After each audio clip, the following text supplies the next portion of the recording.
Okay, so first of all, I dig the hat. Yeah, well, thanks. John just gave this to me a few moments ago, AAA. Do you guys call yourself AAA? We call ourselves AAA. Against All Abuse is the name of the organization, so of course it gets shortened up. We try to reference Against All Abuse because unless you're in the community, you probably don't know what AAA is until you've been introduced to it. You and I were introduced to each other it was a Don Warden Memorial Ride. This is a young lady who in Airdrie was abused. Yes. And the motorcycle community came together to help her out. Yeah. Do you remember how much money was raised offhand? About $17,000. Are you serious, yeah. eh? Yeah. And so you and I got to talking. Yeah. And you said, look, hey man, I'm part of this group called Against All Abuse. Yeah. And I said, you and I got to do something. So we did a podcast. Yeah, that was fun. But I wanted to get you on video so people could actually see what you look like, even with your shades, man. And give us the rundown, because I know it started with your brother. It was my cousin. Yep, Chris Ball. So it was 9 years ago, Phoenix. He was working up in Fort St. John, and he and his co-worker were out in the evening for a couple beers, and 4 people targeted them. There was no prior interaction, anything like that. Yeah. The RCMP, proved that. Basically, out of the 4 guys, 1 guy was filming it, and they targeted. Oh, come on. Yeah, and it was premeditated, a sense of just to go out and attack somebody. No particular person. They were just in the wrong place at the wrong time. So they suckered my cousin and his co-worker. Into a fight? They just sucker punched them. Wow. And when my cousin went down, he hit his head on the pavement. And they kept kicking him in the head. Jeez. While they continued to film this. My cousin's co-worker was injured seriously as well. It rattles me, sorry. My voice gets a little weird. But he didn't make it. No, he didn't make it. So the 2 of the 4 guys took off, and the other 2 remained and called 911. Wow. They airlifted Chris from Fort St. John to Edmonton, and 12 days later he passed, and never come out of his coma. So, did you have a chance to see him before he passed? I did, yeah. That must have been a moment. It's still tough to talk about. Dude, I can understand that.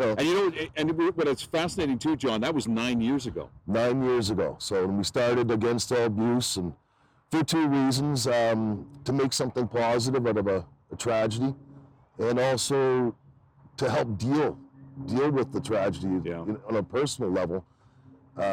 Has it helped for you? Absolutely. Has it? Good. Yeah, absolutely. Because I'm sure you've told this story thousands of times. I have, and it still isn't easy, man. You can hear it. But when you tell someone about this story, the people who hear it, they understand your motivation behind what you do.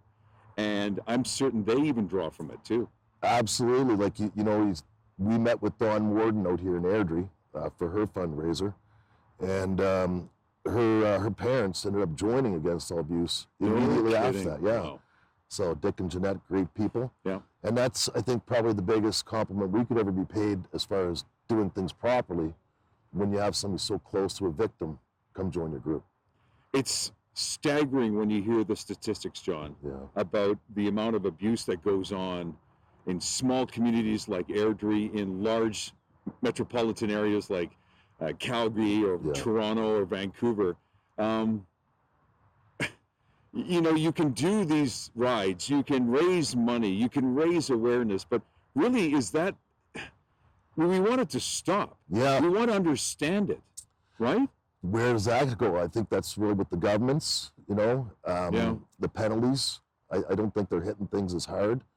And I think that's a pretty common agreement, opinions out there.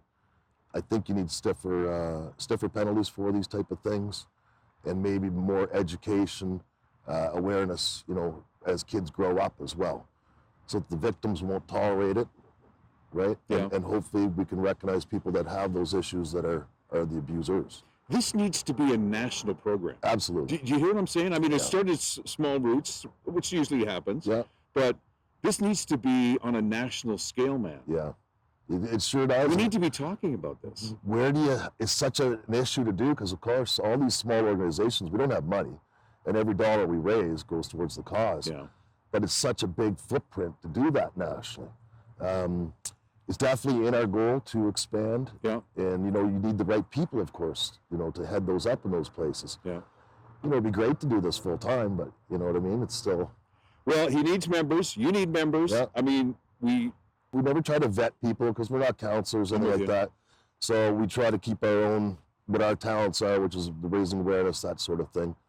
We do things with the Airdrie Women's Shelter in town here. Love it. You know, those type of facilities, I think, need more support. You know, especially in this town. Yeah, right? and I tell you, it starts with bikers like this guy. Thanks, brother. Thanks for all you Appreciate do. it, man. Hey, thanks for what you do, too. Yeah. Thanks for what your team does as well, man. It's just, We're very against all fortunate. abuse. Very fortunate. And August 21st book run. They're out there. Thanks, brother. Thank you.